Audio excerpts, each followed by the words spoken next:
कृष्ण राधे वाली सुख भरी दुनिया प्यारी है, कृष्ण राधे वाली सुख भरी दुनिया प्यारी है। गुणों से भरी रहे सदा श्रृंगारी है, गुणों से भरी रहे सदा श्रृंगारी है। कृष्ण राधे वाली सुख भरी दुनिया प्यारी है, कृष्ण राधे वाली सुख भरी दुनिया प्यारी है।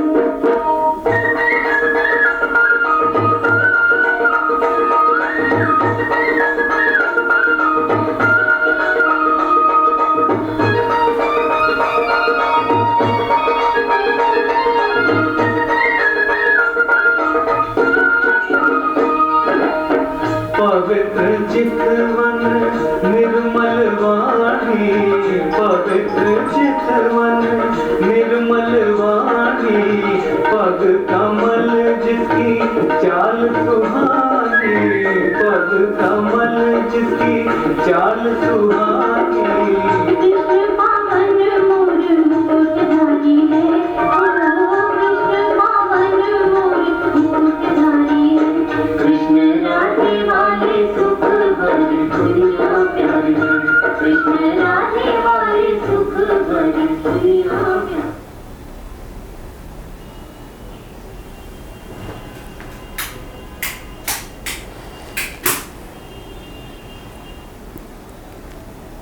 ओम शांति। आज प्यारे बाबा के 11 अगस्त के महावाक्य हैं।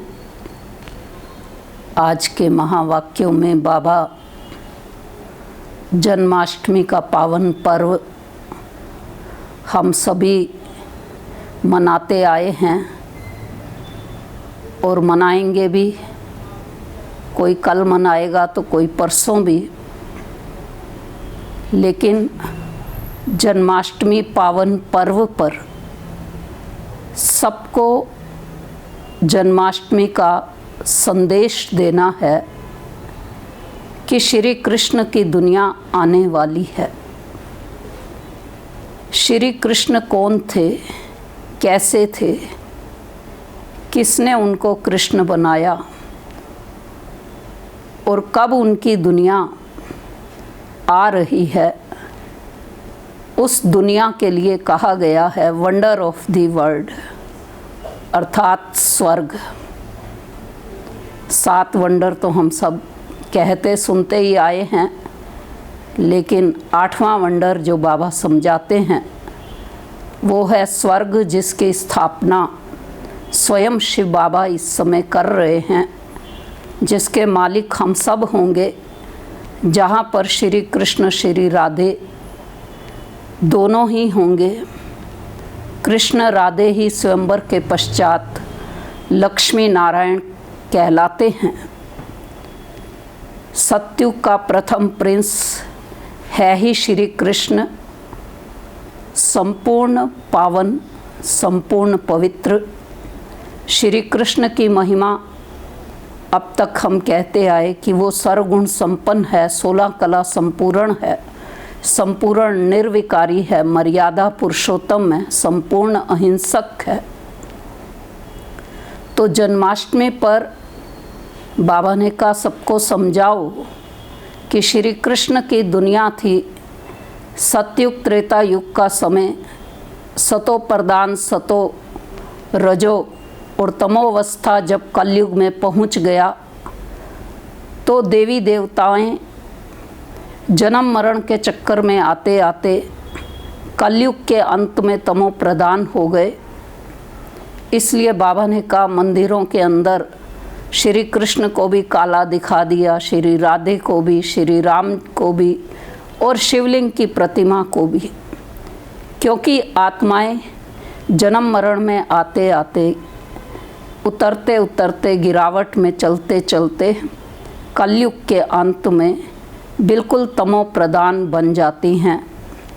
ज्ञान चिता पर बाबा आकर के जब चढ़ाते हैं, अर्थात ज्ञान देते हैं, राजयोग सिखाते हैं, तो सभी कृष्णपुरी के मालिक बनते, स्वर्ग के मालिक बनते और फिर जन्म मरण में आते आते अंत में जब काम चिता पर बैठ करके काले हो जाते, तो इसलिए चित्रों में भी यादगार रूप में जो है राधे की मूर्ति को, कृष्ण की मूर्ति को, श्री राम की मूर्ति को, शिवलिंग को काला बना दिया गया। तो बाबा कह रहे ये सब रहस्य जो है इस समय जन्माष्टमी पर मनुष्य आत्माओं को समझाएं, खुशखबरी दें, संदेश दें कि ये दुख की दुनिया ख़त्म हो कर के और श्री कृष्ण इस दुनिया में आ रहे हैं, सुख की दुनिया आ रही है, सतयुग की स्थापना हो रही है। ये शुभ संदेश बाबा ने कहा आप सब बच्चों को जन्माष्टमी पर देना है। तो आज की मुरली का सार ही है, मीठे बच्चे तुम्हारी एम ऑब्जेक्ट है वंडरफुल रंग बिरंगी दुनिया, अर्थात स्वर्ग का मालिक बनना। तो सदा इसी खुशी में हर्षित रहो, मुरझाया हुआ नहीं। प्रश्न है तकदीरवान बच्चों को कौन सा उमंग सदा बना रहेगा? उत्तर है हमें बेहद का बाप नई दुनिया का प्रिंस प्रिंसेस बनाने के लिए पढ़ा रहे हैं। तुम इसी उमंग से सबको समझा सकते हो कि इस लड़ाई में स्वर्ग समाया हुआ है। इस लड़ाई के बाद स्वर्ग के द्वार खुलने हैं। इसी खुशी में रहना है और खुशी खुशी से दूसरों को भी समझाना है। आज की मुरली का गीत ही है दुनिया रंग रंगीली बाबा, दुनिया रंग रंगीली। ओम शांति। यह किन्होंने कहा बाबा को कि दुनिया रंग बिरंगी है? अब इनका अर्थ दूसरा कोई समझ ना सके। बाप ने समझाया है यह खेल रंग रंगीला है। कोई भी बाइस्कोप आदि होता है तो बहुत रंग बिरंगी सीनरियाँ आदि होती हैं ना। अब इस बेहद की दुनिया को कोई जानते ही नहीं। तुम्हारे में भी नंबरवार पुरुषार्थ अनुसार सारे विश्व के आदि मध्य अंत का ज्ञान है। तुम समझते हो स्वर्ग कितना रंग बिरंगा है, खूबसूरत है, जिसको कोई भी जानते नहीं। बाबा आज समझा रहे जो रोज़ सुनते हैं इस ज्ञान को, उसके बाद भी उनको जो है ये पूरी तरह से समझ नहीं आता कि वो स्वर्ग कितना खूबसूरत है, रंग रंगीला है। कोई की बुद्धि में नहीं है कि वह है वंडरफुल रंग बिरंगी दुनिया। गाया जाता है वंडर ऑफ द वर्ल्ड। इसको सिर्फ तुम जानते हो। तुम ही वंडर ऑफ वर्ल्ड के लिए अपनी अपनी तकदीर अनुसार पुरुषार्थ कर रहे हो। एम ऑब्जेक्ट तो है, वह है वंडर ऑफ वर्ल्ड। बड़ी रंग बिरंगी दुनिया है जहाँ हीरे जवाहरात के महल होते हैं। तुम एक सेकंड में वंडरफुल बैकुंठ में चले जाते हो, खेलते हो, रास विलास आदि करते हो। बरोबर वंडरफुल दुनिया है ना। यहाँ है माया का राज्य, यह भी कितना वंडरफुल है। मनुष्य क्या क्या करते रहते हैं दुनिया में, यह कोई भी नहीं समझते कि हम नाटक में खेल कर रहे हैं। नाटक अगर समझे तो नाटक के आदि मध्य अंत का भी ज्ञान हो। तुम बच्चे जानते हो बाप भी कितना साधारण है। माया बिल्कुल ही बुला देती है।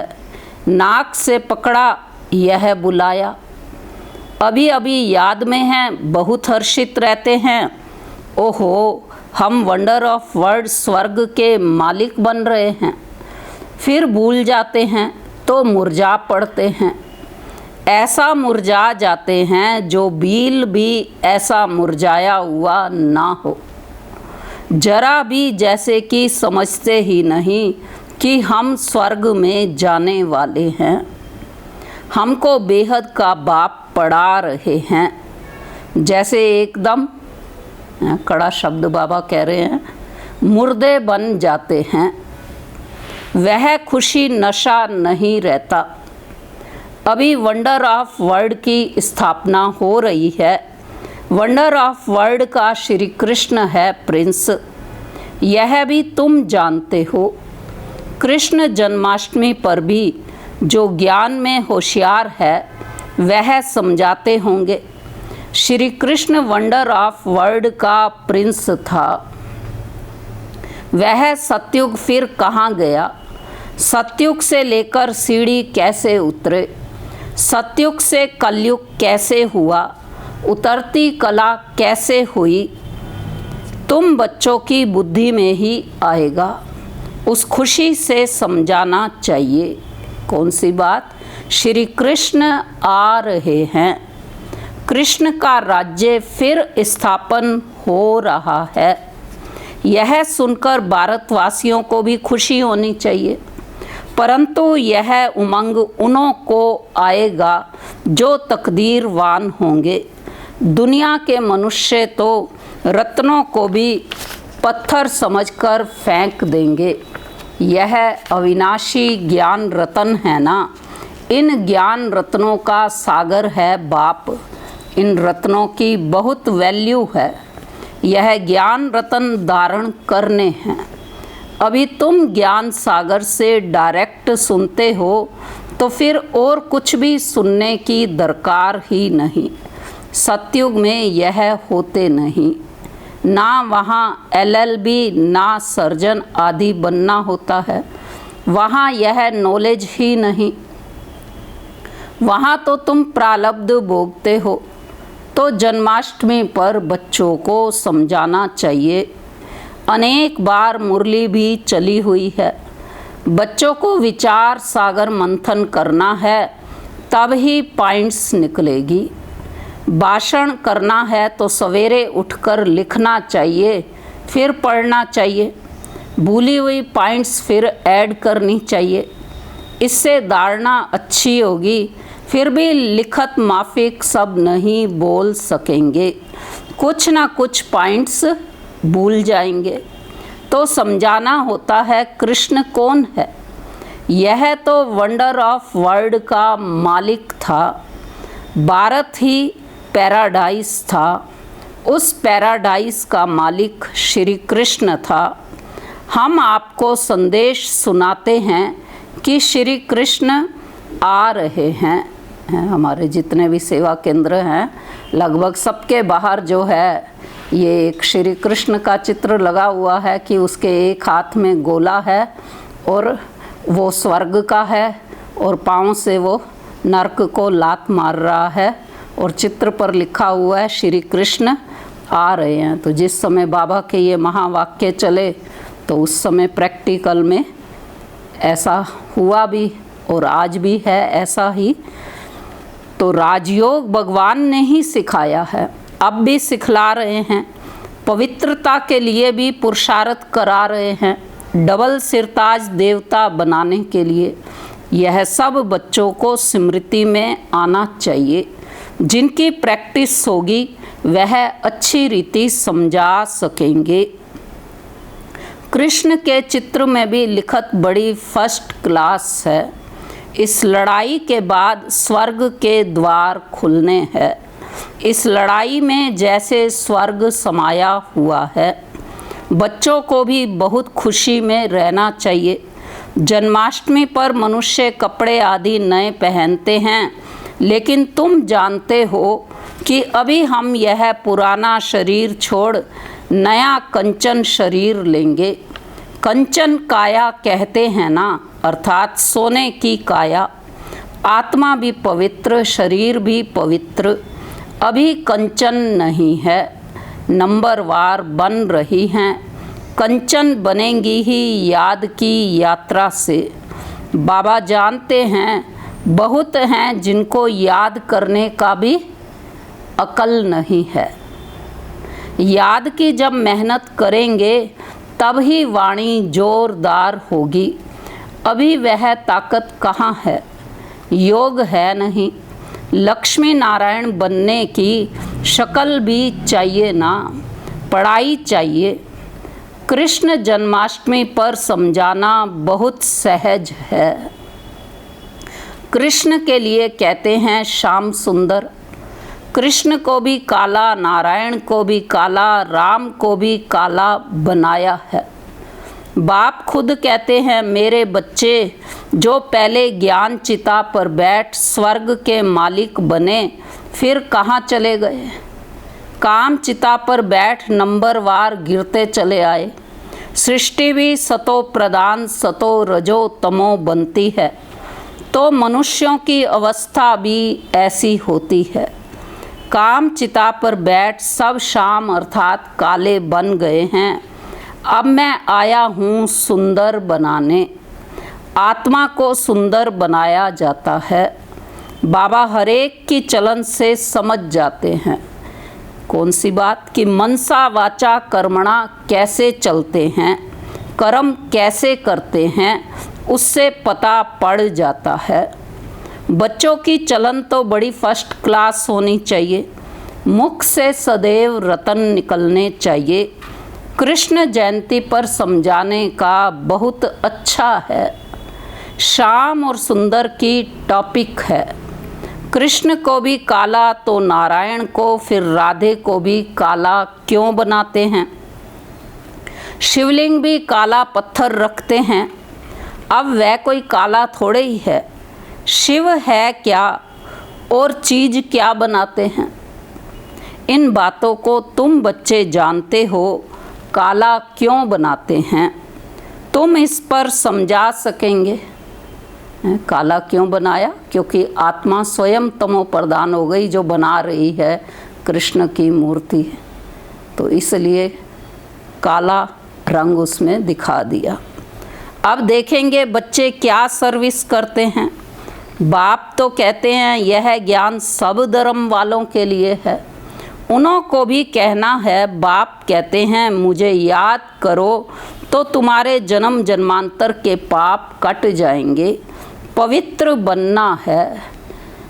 तो बाबा जन्माष्टमी के साथ साथ राखी को भी फिर से याद कर रहे हैं कि किसको भी तुम राखी बांध सकते हो, यूरोपियन को भी बांध सकते हो, कोई भी हो उनको कहना है भगवानु वाच। जरूर कोई तन से कहेंगे ना। कहते हैं माम एकम याद करो, देह के सब धर्म छोड़ अपने को आत्मा समझो। बाबा कितना समझाते हैं फिर भी नहीं समझते हैं, तो बाप समझ जाते हैं इनकी तकदीर में नहीं है।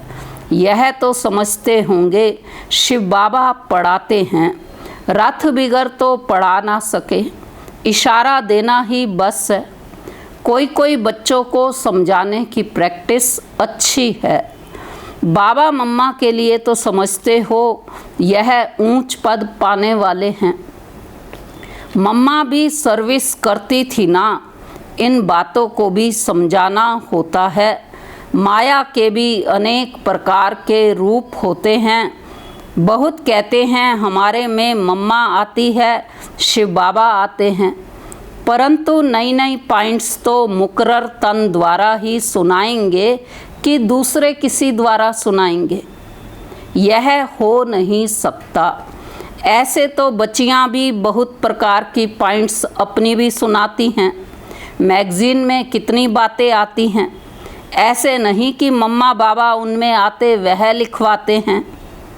नहीं, बाप तो यहाँ डायरेक्ट आते हैं, तब तो यहाँ सुनने के लिए आते हो। अगर मम्मा बाबा कोई में आते हैं तो फिर वहाँ ही बैठ उनसे पढ़े। नहीं, यहाँ आने की सबको कशिश होती है। दूर रहने वालों को और ही ज़्यादा कशिश होती है।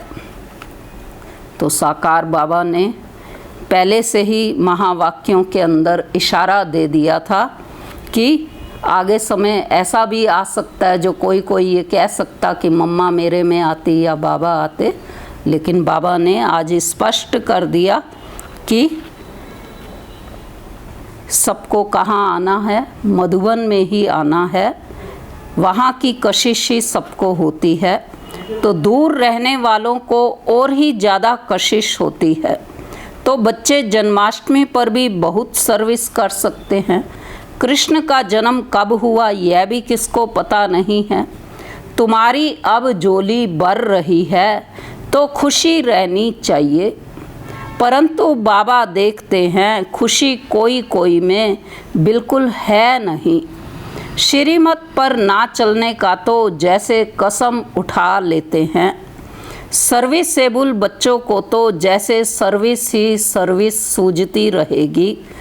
समझते हैं बाबा की सर्विस नहीं की, किसको रास्ता नहीं बताया तो गोया हम, कड़ा शब्द फिर बाबा का, हम अंधे रहे। यह समझने की बात है ना। बैज में भी कृष्ण का चित्र है, इस पर भी तुम समझा सकते हो। कोई से भी पूछो इन्हों को काला क्यों दिखाया है, बता नहीं सकेंगे। शास्त्रों में लिख दिया है राम की स्त्री चुराई गई, परंतु ऐसी कोई बात वहाँ होती नहीं। तुम भारतवासी ही परिस्तानी थे, अब कब्रिस्तानी बने हैं। फिर ज्ञान चिता पर बैठ दैवी गुण धारण कर परिस्तानी बनते हैं। सर्विस तो बच्चों को करनी है, सबको पैगाम देना है। इसमें बड़ी समझ चाहिए, इतना नशा चाहिए। हमको भगवान पढ़ाते हैं, भगवान के साथ रहते हैं, भगवान के बच्चे भी हैं, तो फिर हम पढ़ते भी हैं। हम सबको ये नशा है कि हमको भगवान पढ़ाते हैं, भगवान के साथ रहते हैं, भगवान के बच्चे भी हैं, तो फिर हम पढ़ते भी हैं। बोर्डिंग में रहते हैं तो फिर बाहर का संग नहीं लगेगा। यहाँ भी स्कूल है ना, क्रिश्चियन में फिर भी मैनर्स होते हैं। अभी तो बिल्कुल नो मैनर्स, तमो प्रधान पतित हैं। देवताओं के आगे जाकर माथा टेकते हैं, कितनी उनकी महिमा है। सतयुग में सभी के दैवी करैक्टर थे, अभी आसुरी करैक्टर हैं। ऐसे ऐसे तुम भाषण करो तो सुनकर बहुत खुश हो जाएं।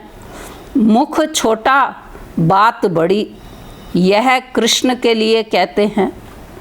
अभी तुम कितनी बड़ी बातें सुनते हो इतना बड़ा बनने के लिए। तुम राखी कोई को भी बांध सकते हो, यह बाप का पैगाम तो सबको देना है। यह लड़ाई स्वर्ग का द्वार खोलती है।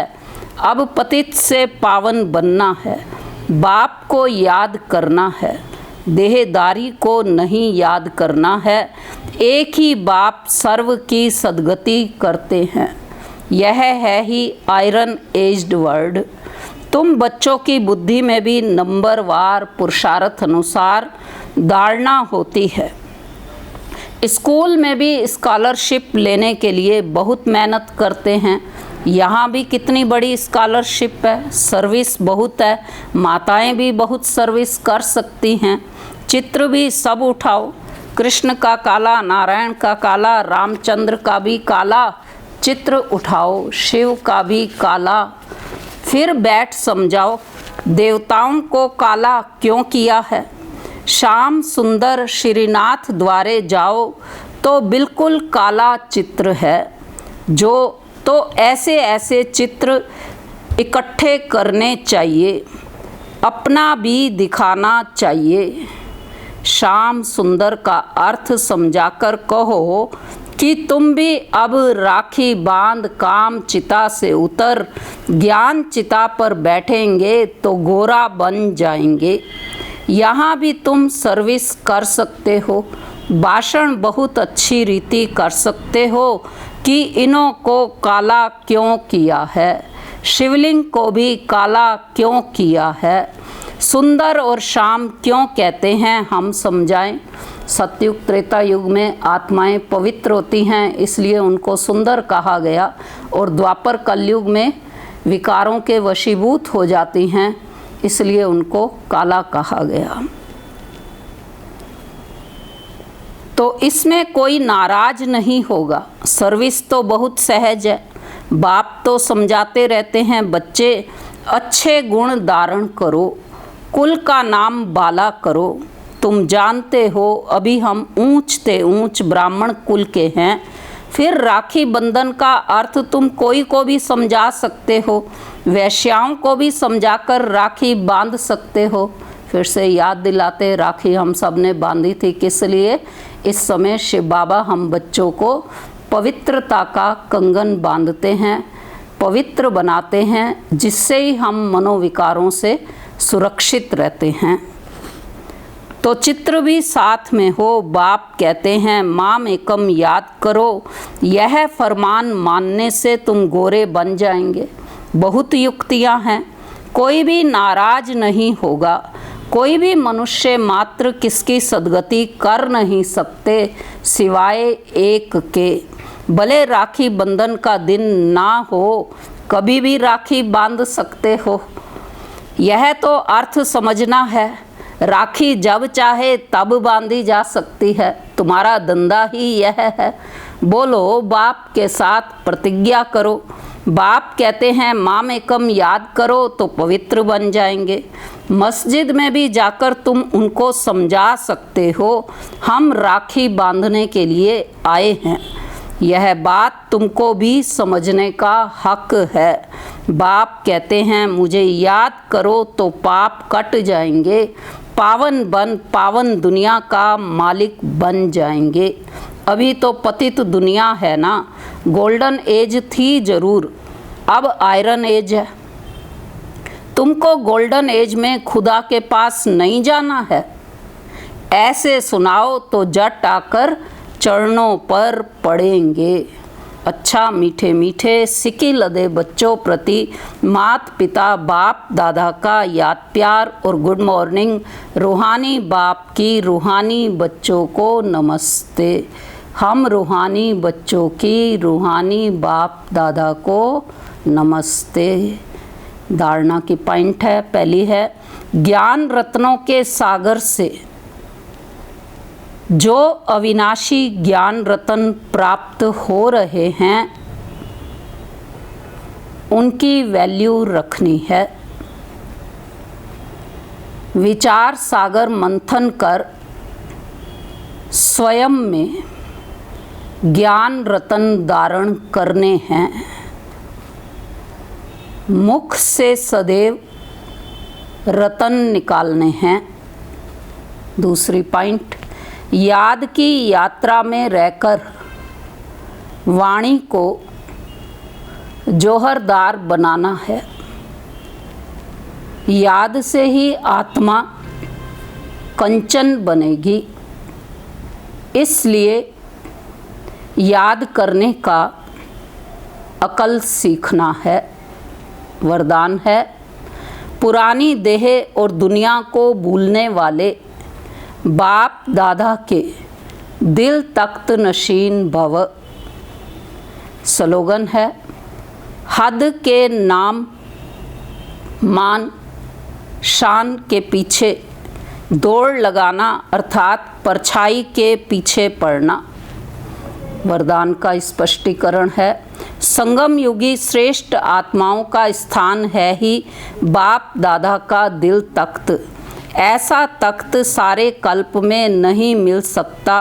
विश्व के राज्य का व स्टेट के राज्य का तख्त तो मिलता रहेगा, लेकिन यह तख्त नहीं मिलेगा। यह इतना विशाल तख्त है जो चलो फिरो खाओ सो लेकिन सदा तख्त नशीन रह सकते हो। जो बच्चे सदा बाप दादा के दिल तख्त नशीन रहते हैं वे इस पुरानी दुनिया व देह की दुनिया से विस्मृत रहते हैं, इसे देखते हुए भी नहीं देखते। अच्छा, ओम शांति।